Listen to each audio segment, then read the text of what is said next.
Hey everybody, this is Dustin, Derby Specialist. So we had a customer come back in a 2017 Solitude, and they said, hey, you guys replaced my roof like a year and a half ago, and my front air conditioning is not working, or they're both not working. So hey, we're good people here, so we decided, you know what, guys, go double check. Maybe something came loose.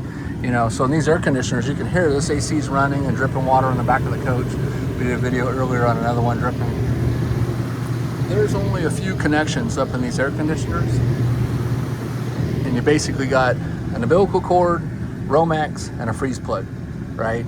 And this one's all thermostatically controlled. So a lot of times, whether it's, hey, you did a roof and now my AC's not blowing cold and it's 9 years old, we're going to go ahead and check it because that's how we are.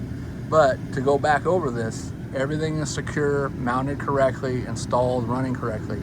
Now, if you tried to run this thing on a 30 amp adapter cord, the front air conditioner will not come on and operate. It's not designed for that. It's designed to be ran off of 50 amp, which is two 125 volt blades, 25 amps on each side. So anyways, stay tuned for more. The back AC is the same thing. My guy went ahead and opened up the slide, went back there, already put it back together. He went out and tested it. I'll come out here and show you the condensation and stuff that it was making. I just get fussy when,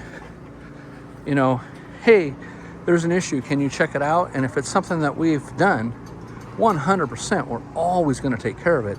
Doesn't matter how long it is, So here's water from the back AC that was leaking off. The front one's still leaking up on the roof.